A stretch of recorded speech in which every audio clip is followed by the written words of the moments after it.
Alright, let's go ahead and talk about the two streaming releases that came out this weekend. And I want to start with Hocus Pocus 2. And if you're unaware how I felt about the first movie, when I first saw I guess I was like the rest of the world in 1993. In 1993, but the idea of I didn't really think much of it. It was just kind of another movie to me, but I knew it had a following. But I just saw it once, and then it was a long time before I saw it again. But something happened, and I don't know if it's that idea of like the more life goes on, the more of searching for that feeling that sort of like October and Halloween bring and stuff like that. But I've definitely taken to it, and it's definitely become a tradition, just like anybody else now. And I love it, and feel like I could watch it over and over and over again.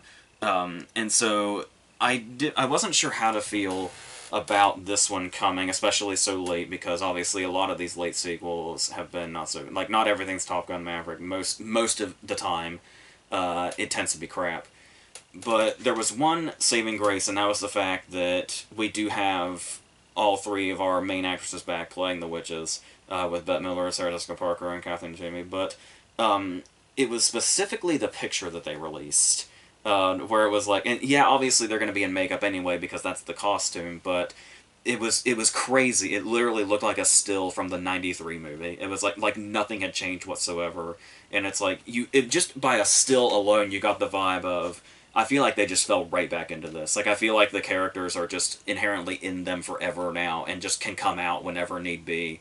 And so if we have them doing these characters, there's going to be something worthwhile no matter what, and that's great. Um, However, there is everything else around it also, because when you look back on the '93 movie, the relationship between the kids was always really charming also. I think it helped a lot that you had somebody as just extremely talented as Thora Birch involved. And it's like, well, while the other kids are, fine or whatever, like I said, there was just something about the dynamic to where it felt like it didn't just feel like they were like movie kids either. It kind of felt like they had the real banter of like siblings and friends and all that. And we had like the funny side characters like the bullies and stuff like that, like Ice, I think his name was, and the way that they interacted, especially when the witches get involved in the witches interacting with people around town. Um, and so it's the idea of having to find new characters for that and new setups for that stuff that was going to be the issue. Where it's like when it's just the three of them doing, the sisters, it's going to be fine. Like there's really no question about that. So when it starts and we essentially start with a flashback, it was a little worrisome because it was like, don't we really know all this, or at least don't we know enough that we don't really need to start with a flashback? I feel like we got just a little bit, and I feel like they almost kind of, unless I'm misremembering things, I feel like there's some things here that don't quite line up with the information that we had in the first one, which happens from time to time. But it just makes the superfluousness of this kind of opening even more apparent. But when we see the three sisters as children before any of this went down, and we're getting the origin of how this went down, there's a little bit of charm here where it's like, especially the girl playing young Bette Midler, it's like you can just tell that this girl was told, like, you're going to be playing young Bette Midler, but not just that, Bette Midler playing this character of Winifred. And she knew that she had to go all in, and she was willing. But at the same time, it does still feel like we're watching like a school play of the original movies or something, where it's like I don't think it's just the actresses. I think it's just this opening in general just feels really unnecessary. But there's that. I do like the moment. Well, there's a couple of moments where it's kind of very character establishing. Like I love the moment when Hannah Waddingham is giving her the book, and while the other two like look really scared, Winifred looks like really excited and like ready for it. And there's the moment where they first hear the song, and Sarah is the one that starts to get lured by it. And it's like the fact that Sarah's the one that uses it to lure in the original movie. There's something there, but for the most part, this opening isn't that great, and it also kind of sets up something that there should have been more of. I was very excited about, like, you talk about the new actors and characters coming in. Somebody that I was really excited in this movie and seemed like they could really find a place here and really belong was Hannah Waddingham. And unless I'm forgetting something from the movie I literally just watched, this is her only scene. This is the only time we get anything from her at all. It's where she sets it, and it almost sets up like she will be a character that comes back, and that's why she's in this opening scene. But no, unless I just had a total brain malfunction and I just shut down or something, I don't believe that's the case. I think she just comes and goes, and that is such a waste. Especially when we see what the rest of the movie has.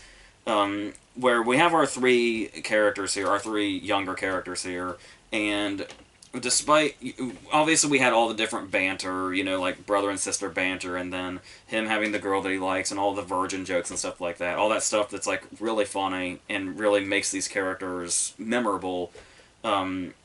Here we just have conflict, and more conflict. It's two friends who used to be three friends, and they're sad that their third friend is no longer a friend really anymore. And we get this through really sort of clumsy exposition where it's like there's so much explaining things in this movie where it's like, oh yeah, we haven't talked in like 4 months, and it's like, yeah, you're telling this to a person that is living your life with you. They know all this, and it's like everything is trying to get information to us by just telling us directly to our faces, hey, this is what's going on. And that's just very annoying. And like I said, especially when we're getting stuff that we already know too, like a lot of explanations that are just describing the last movie, which is something that a lot of sequels like this kind of fall into. And it's like, I don't get why, especially a movie with this kind of following that Hocus Pocus has. It's like, you don't have to explain a damn thing about the first movie. The people that are going to watch this immediately, like most of the people that are going to see this, already know every detail of that movie front to back. They don't need help, and they don't need reminding. If anything, they probably watched the first one right before this one. So they know everything. So that's going to feel very redundant as it comes out.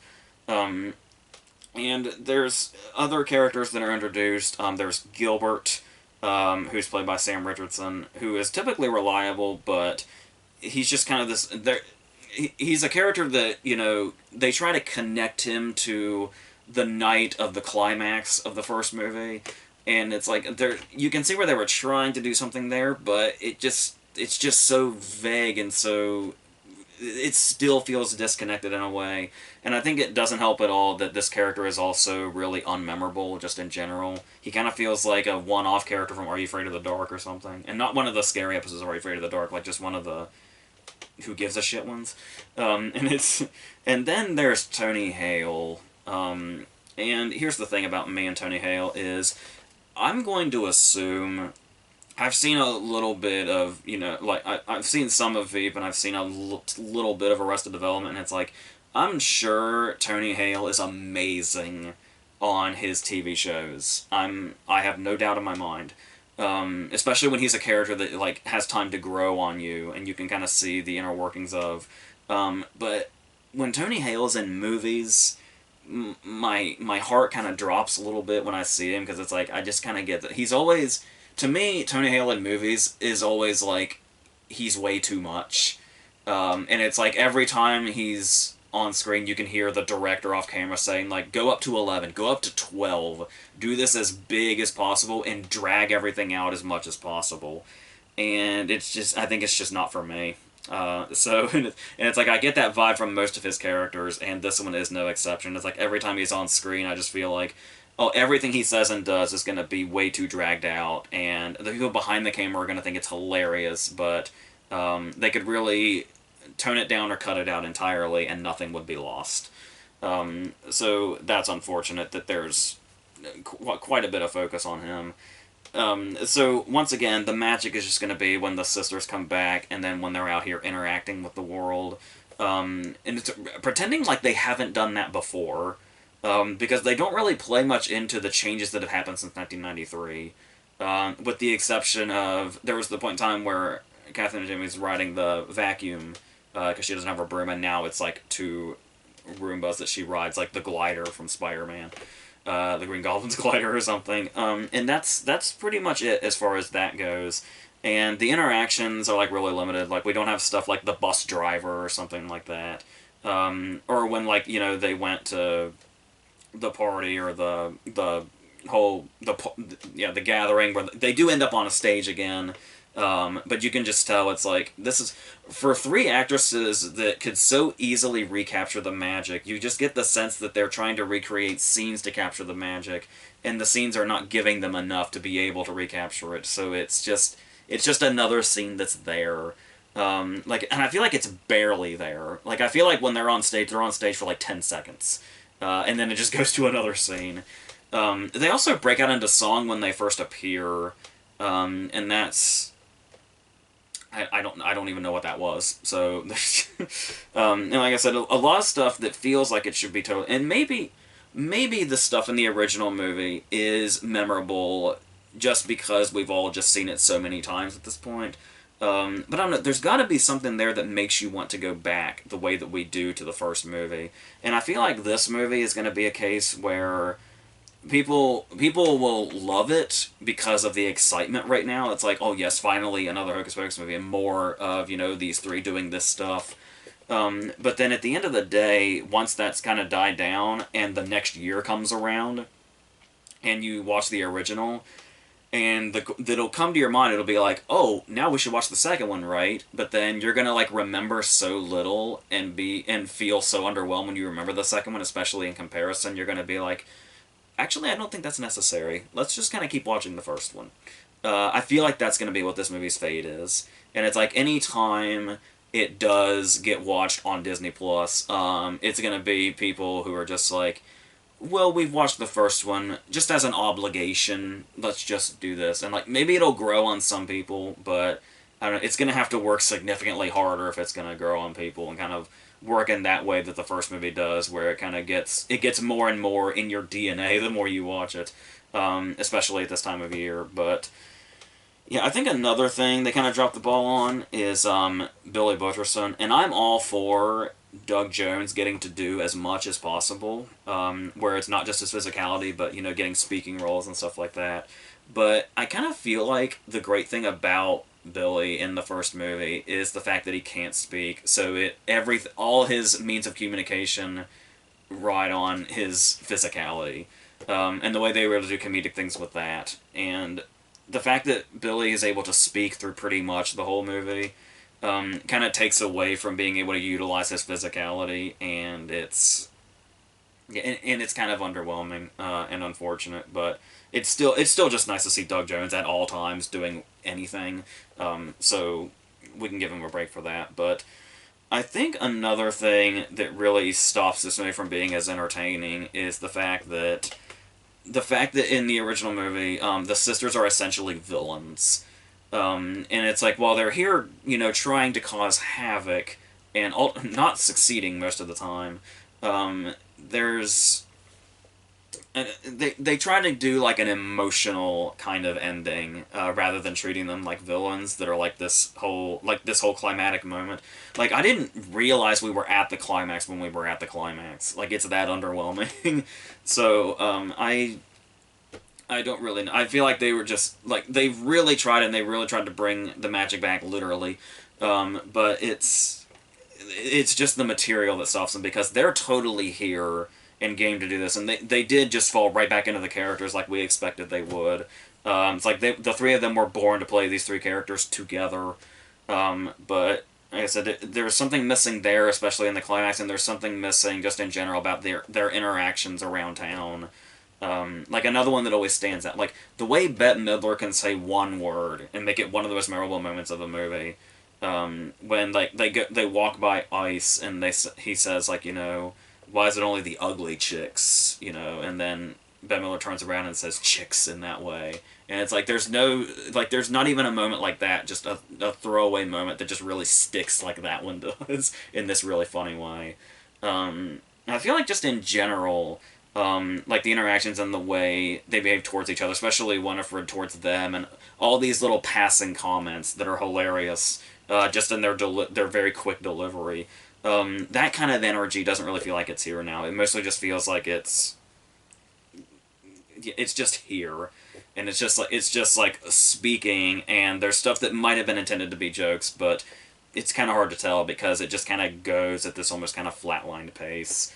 So that's pretty much what it is, and that's pretty unfortunate. And I think it also doesn't help at all that the friendship between the three girls is just something I could not give less of a shit about. So like their interactions aren't near as charming as the brother and sister and the would be girlfriend or whatever. And so that's yeah. So it is very underwhelming, about as underwhelming as you would expect. A long delayed sequel that has three very promising cast members in it doing everything that they can. And Hannah Waddingham, who definitely should have been used more, and Doug Jones, who should have been used more to like the best of his abilities regarding this character. But it's just a lot of dropping the ball, and that's unfortunate. But we still have the first one. We'll always have the first one, and that's what counts. So let's go to Blonde, I guess. This was the Andrew Dominic Marilyn Monroe movie that I feel like we've been hearing about forever. That it took forever to make. I can't even remember who the original person was supposed to be. I want to say Chastain, maybe. And then I think so, but yeah. Now we have Ana de Armas, and the thing about this movie is, not only does the movie just leave a bad taste in general. I'm sure you're already hearing about all the bad reactions to this movie, and I'm gonna be one of them. Because the thing is, and we've talked before about how it is based on a fictional book. We've talked about this in our awards videos. And the fact that this author just wrote this totally fictional life for Marilyn Monroe, whose life was already really traumatic, and just basically turned up every traumatic event that happened and didn't happen, potentially, and just made this giant, like, 700 or 800 page misery porn, and that Andrew Dominic was very weirdly eager to bring to the screen. And the thing about it that leaves an especially bad taste is usually I don't try to bring in like outside elements to affect how you feel about a movie, but I mean, when you think about like what could possibly be the motive for telling this story or making this movie, and it's really hard to gauge. And there was an interview that was released recently that Dominic did where he talks about like he seems to have complete contempt for Marilyn Monroe, and he seemed almost angry talking about her. And then there was a point in time where they were talking about Gentlemen Prefer Blondes, and his exact quote apparently was, "Gentlemen Prefer Blondes is just about well dressed whores." And saying that like this is what her career was, and like it's how he's very very unsympathetic towards her.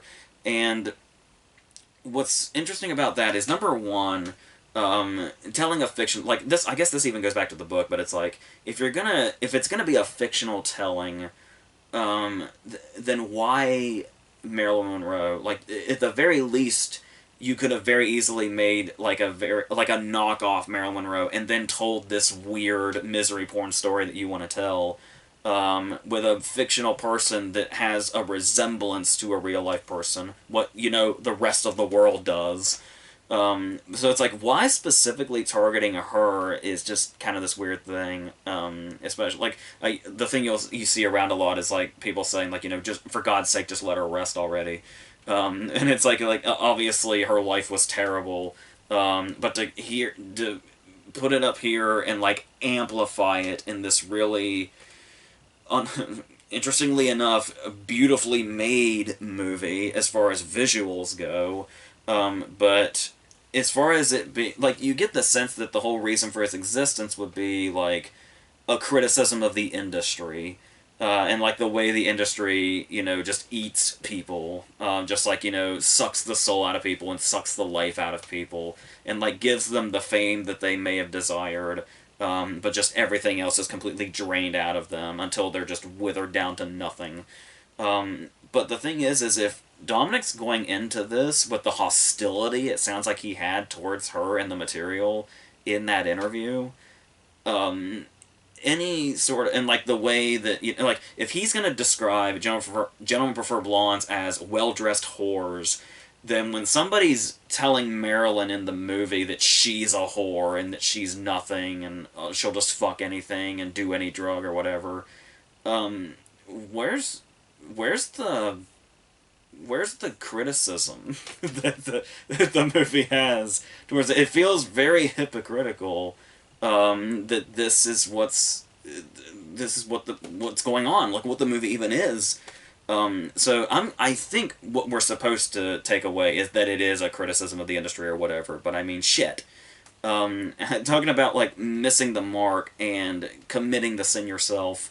And here's the other thing is, you can, when people criticize this movie, I could see the defense being, oh, people just aren't ready for it. It's too intense for people. People aren't ready to see the horror up close like this and unflinching like this. And it's like, go fuck yourself.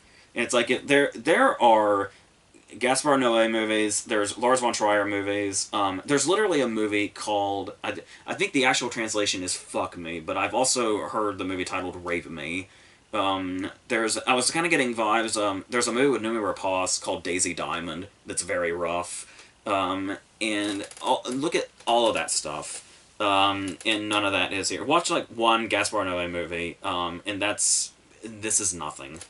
So it's like, if that's what you're going for, is it's like, I want to show you just how unrelenting it is in the most extreme and possible way that I can. You're not even really doing that.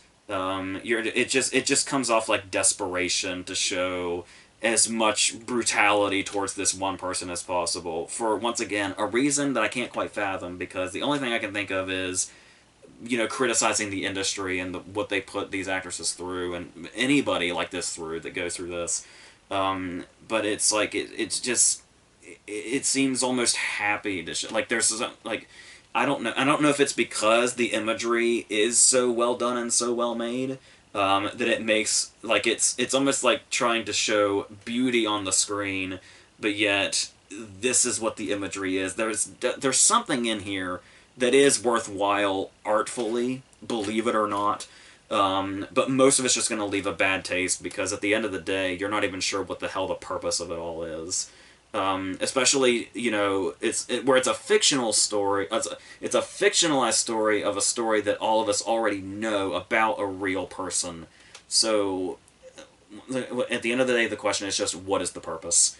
And it's like, but obviously, it's really hard to deny. It's almost frustrating that you can't deny how well done a lot of it is visually. Like, there's the moment when she's in bed with the two guys, and it's starting to get uncomfortably rough. This is like a happy moment in her life, but it's starting to get uncomfortably rough. And as this happens, we get this shot off the end of the bed where she's got a hold of the sheets at the end of the bed. And the sheets, while she still has a hold of them, become a waterfall. And then the waterfall transitions into a trailer for Niagara. And it's like, that's incredible. That's one of the most incredible shots of the year, easily, in this putrid fucking movie. And I guess it's frustrating how well made this movie is, because you can't just not admit that. I wanted to come out of this saying, like, every single thing about this movie is just detestable and disgusting and pointless and worthless and fuck this movie. But to even try to dismiss the technical aspects of the movie would be disingenuous, unfortunately. So it's really, like I said, maybe that's part of the point, is the contrast between the beauty of the look of the movie and what's going on. But like I said, what's going on is so constantly in your face, and so, like, needlessly confronting. It's like, who the fuck are you confronting? It's like the audience didn't, like, I guess you could say that, yeah, the audience did put her on this pedestal and gave her, like the whole idea of Marilyn Monroe, and how, like, there's a lot of quotes that, like, are attributed to her that she never actually said, and people made her a sex symbol when she didn't want to be. And it's like, yeah, people did do that, but also it's like, what is the goal here? Yelling at an audience in 2022. Well, I guess because, we do see this, I guess we're doing this in real time. We are always going to see that kind of thing even now. But, I mean, still, like I said, when you see Dominic's approach to it, and when you hear his actual words, about Marilyn Monroe herself, there's always going to be this question of what exactly is the motive of this movie, because I mean, Dominic's been proving himself for a long time now. Going even back to Chopper, which is a movie that I love, and then like the assassination of Jesse James and Killing Them Softly and stuff like that. He's clearly this huge, massive talent, and this is the first time that he's really, really left a bad taste. To where it's like, I don't know what you were thinking and why you wanted to do this. And like I said, the fact that this was in development forever means that he was desperate to make this. And I get, a creative person being desperate to get a vision out, but I mean, like, when this is that, it's like, what? I don't know. As far as Ana de Armas' performance goes, it does feel very... first of all, it's like, you get the idea of... You almost want to feel sorry for her as an actress, but then again, if you're looking for it as, like, a defense of Marilyn, it's like, how culpable is she also? But without even going into that, just talking about the performance itself, it does feel very sort of, like, actress acting, like acting in all capital letters. Like my criticism of Margot Robbie and I, Tonya is always the one that I come back to, because it's the example I've made the most fuss about lately. But yeah, especially since there's this scene where she's going to audition for Don't Bother to Knock, and when she sits down for the audition and she's just like, sort of mechanically moving, and you can see the wheels turning. When she was talking, I thought that was the audition for a while. But then it turns out that was just her talking to them, and it's like, no, you need to go and do the lines. And I don't know if that was the intent with that scene. I don't know if that was an intentional fake out or not. Because it really just felt like the... And you could say, like, maybe it's also the purpose to show, like, how sort of rattled she is at all times. But it still feels very much like you can see the actress's wheels turning and making specific decisions about to do this certain tick and have this certain expression. And it's like, it's attempting subtlety, but it's like you can literally see an actress thinking, like, this is the part where I'm subtle now. I don't know how much it works. She does have the presence, for sure. We talked about that with Michelle Williams, where it's like Michelle Williams didn't really look like Marilyn, but there was the essence that was there, and that was the beauty of that performance. And you can kind of say the same thing about De Armas, but she has a lot more of the emoting and the screaming and the crying to do, just constantly. And it's like it exhausts you to the point into thinking it's probably one of the best performances you've ever seen. But like I said, if it's the best performance you've ever seen, you won't be able to see the wheels turning. And I feel like that you can. So that's unfortunate. But they do the thing where they separate Norma Jean and Marilyn and have it like be practically two different personalities and two different characters. That's something that is nice from like a performance standpoint. And to tell the story that way, where like there's the moment where it's like she has this really satisfying moment where she says, "Fuck Marilyn, she's not here," and hangs up the phone. And you can actually see like this satisfaction. You can see like the real person having just a tiny glimpse of happiness that didn't happen very much to her. And like you can appreciate those moments when they come along. So there's definitely something there with that, but like I said, everything is just bombarding you in this movie. It's like, this is one of those movies also where it's like, we talk about how beautiful the visuals are, and that's true. Sometimes they fuck themselves over. Like, there's the moment where we get this night sky shot that's really, really beautiful, and then it transitions into sperm, and you're like, what the fuck? And then there's an unborn baby that's like narrating after a while. It's like, it may not be... It's either an abortion that she had or a baby that's in her. We're never quite sure from scene to scene. And it's one of those movies that's just literally somebody like right in your ear just screaming the word symbolism just over and over and over again. That's basically what the entire like last third of the movie is. It's just somebody screaming symbolism, the word symbolism at the camera. And it's annoying and exhausting, and not in the way that it's not exhausting in the way that it hopes to be either. It's just and as characters come in and out of our life, we see actors that we know and love, like Bobby Cannavale and Adrian Brody, and they serve their purpose here. But Cannavale has to be the really overbearing person, and we saw him snap like this, and Boardwalk Empire and Blue Jasmine and stuff like that, stuff that he could probably do in his sleep.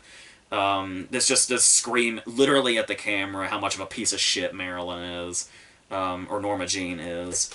The Brody scenes just kind of feel like dead ends, where it's like she has these potential bits of happiness, but like everything is just built up to just shit on her again. And that's just tiresome. And it's like, especially like it's when we get the point, is when things should start transitioning, and the movie just doesn't. Like the only real like soft points feel like the scenes with Toby Huss and like their sort of friendship. There's something nice kind of there, but for the most part, it's just all about doing as many horrible things as possible to her in the span of a nearly 3-hour runtime. It's like, fuck you, fuck off, go fuck yourself. It's like, yeah, your movie's pretty gorgeous, and a lot of these shots are really well put together. But for God's sake, why this? Why did you need to tell this story that does not even need to be told? Because it's like I said, at least use a fictional person, for God's sake. Like, you can tell this story all you want, but I mean, I heard some story also that I heard just little pieces of, where apparently they like some people in the production went to her grave and claimed that the spirit of Marilyn okayed this movie or something. Make of that what you will, especially when you see the final outcome. So yeah, it's just all a really, really bad taste, and I begrudgingly love the visuals, most of them, but everything else just feels so needlessly cruel. Like I said, you can tell a cruel story, you can tell an extreme story. Like I said, look at Noé or Von Trier or whoever, but there needs to be a purpose, and I'm not really sure what this one is, especially if it's a hypocritical one. That's even worse. So yeah, so I think I can leave this. So this will be it for September. We're on our way to October, which is fun and exciting.